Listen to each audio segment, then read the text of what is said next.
आज से करीब 100 मिलियन साल पहले की बात है। उस टाइम पे धरती का नजारा कुछ अलग ही था। इंसानों का कोई नामो निशान नहीं था और भयानक जानवर राज कर रहा था हमारे इस प्लेनेट पर, डायनासोर्स।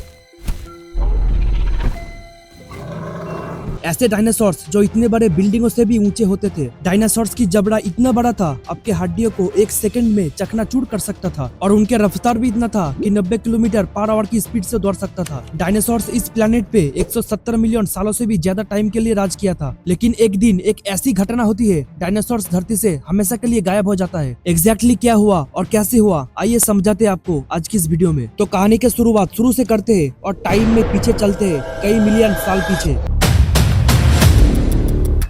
साइंटिस्टों का कहना है 230 से 240 मिलियन साल पहले फर्स्ट डायनासोर को इमर्ज किया गया, क्योंकि जो सबसे पुराना डायनासोर की फॉसिल हमें मिला है वो तकरीबन 230 मिलियन साल पहले की है और वो अफ्रीका में मिला था। उस टाइम पे धरती का हालत आज के जमाने से बहुत ही ज्यादा अलग था। अभी जो कॉन्टिनेंट्स आप लोग धरती पे देखते हो, जैसे कि एशिया, यूरोप, अफ्रीका, अमेरिका, वो पहले एक हुआ करता था, लेकिन सिर्फ एक सुपर कॉन्टिनेंट था जिसको हम लोगों ने नाम दिया है पेंजिया। गाइस, उस टाइम पे पेंजिया ऐसे दिखते थे और इसके अंदर आप लोग आज के जमाने का कॉन्टिनेंट भी देख सकते हो। इस समय पे धरती का क्लाइमेट बहुत ही ज्यादा सूखा था, ड्राई था और बहुत ही कम बारिश होती थी। इस टाइम पीरियड को हम लोगों ने नाम दिया है ट्राइएसिक पीरियड। ऐसा समय जो डायनासोर्स इमर्ज करना शुरू हुए थे और डायनासोर धीरे धीरे आने लगे थे एवोल्यूशन के जरिए। उस टाइम पे डायनासोर्स ऐसे नहीं थे जो आज के जमाने में आप और मैं इमेजिन करते हो। दरअसल बहुत ही ज्यादा छोटे थे वो साइज में। उस टाइम पे जो सबसे कॉमन डायनासोर था उसके लंबाई तकरीबन 2 मीटर हुआ करता था और इसका नाम था ईओरैप्टर। और इस डायनासोर को बाकी सारे डायनासोर्स का एंसेस्टर भी बताया जाता है। अब टाइम में आगे चले तो हुआ क्या, धरती का रूप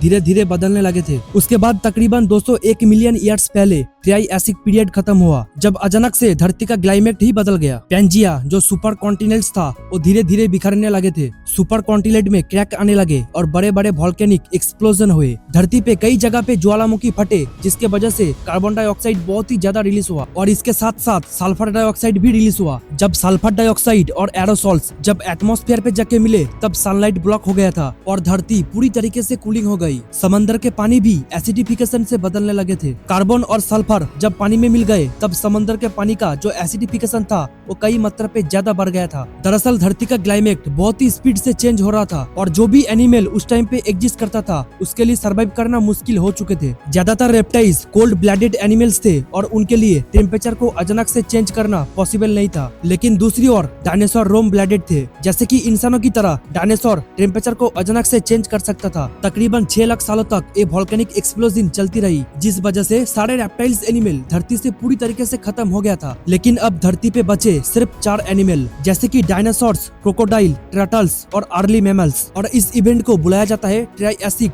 जुरासिक एक्सटेंशन इवेंट। और जैसा मैंने कहा, इसके बाद से ट्राइएसिक पीरियड खत्म हो जाता है और जुरासिक पीरियड शुरू होता है। गाइस, इस नाम से एक पिक्चर भी रिलीज हुआ जिसका नाम था जुरासिक पार्क। तो ये जुरासिक पीरियड चलता है तकरीबन 201 मिलियन ईयर्स पहले से लेकर 145 मिलियन ईयर्स पहले तक। और इसी समय के बीच में धरती पे डायनासोर हद से ज्यादा हो गया था और एवोल्यूशन के जरिए कई डायनासोर बहुत ही ज्यादा बड़ा हो गया था। जैसे कि कुछ टाइटानोसोरस 160 मिलियन ईयर्स पहले जिंदा थे और तकरीबन इस डायनासोर का वजन 15,000 किलो तक हो सकता है और लंबाई में तकरीबन 15 मीटर होता था। इसके बाद कुछ और डायनासोर जो इस समय पे थे, जैसे कि ब्रोंटोसोरस, ब्रैकियोसोरस, डिप्लोडोकस और स्टेगियोसोरस। और इसी जुरासिक इवेंट में फ्लाइंग डायनासोर्स की भी एंट्री होती है। इसी समय पे जो हमारा पेंजिया सुपर कॉन्टिनेंट था वो 2 टुकड़ों पे बट चुका था, एक छोटा एक बड़ा, जिसको हम इंसानों ने नाम दिया है लॉरेशिया और गोंडवाना लैंड। इसके बाद जुरासिक पीरियड के बाद द ग्रेटेशियस पीरियड भी आया था और वो यही समय है जब डायनासोर की आबादी पहले से और भी ज्यादा बढ़ गया था। बहुत से नए प्रकार के डायनासोर्स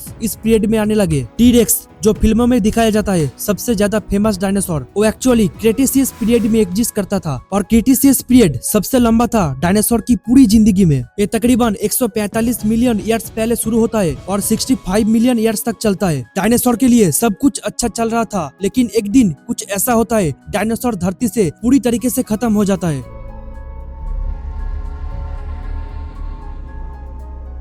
एक बड़ा सा एस्टेरॉइड जिसके लंबाई तकरीबन 10 से 15 किलोमीटर तक था, धरती के तरफ तेजी से आता है और कुछ ही समय पे धरती से टकरा जाता है। ये होता है तकरीबन आज से 66 मिलियन ईयर्स पहले और ये एस्टेरॉइड क्रेटेशियस पीरियड को भी खत्म कर देता है। इस एस्टेरॉइड की स्पीड थी तकरीबन 30 किलोमीटर पर सेकेंड, यानी कि एक जेट विमान से 150 गुना ज्यादा स्पीड था इसका। ये एस्टेरॉइड धरती पे मैक्सिको पे ट्रूकेंटा नाम के एक जगह पे जाके गिरता है। गाइस, जब ये एस्टेरॉइड इस जगह पे जाके गिरता है, एक बड़ा सा गड्ढा बन जाता है जिसका डायमीटर लगभग 180 किलोमीटर था और इसकी इम्पैक्ट से इतनी तेज एनर्जी रिलीज होता है जिसकी तुलना आप कर सकते हो जापान में जो एटॉमिक बम गिराया गया था उससे भी कई मिलियन ज्यादा एनर्जी रिलीज हुआ। और ये इतना बड़ा धमाका था, इसके आसपास जो भी कुछ था पलक झपकते ही वो खत्म हो गया। इतना ज्यादा जोर से टकराव होने के बाद हवा पे बहुत सारे मिट्टी उड़ती है, जमीन बहुत ही ज्यादा गर्म हो गया था और ये डस्ट आग के रूप में बारिश की तरह गिरते हैं। पूरी धरती पे जो तापमान था वो कई घंटे के लिए बहुत ही ज्यादा बढ़ जाते हैं। इस एरिया के हजारों किलोमीटर रेंज में जो भी जानवर थे वो सब के सब जिंदा पक जाते हैं। जंगलों में आग लग गया था,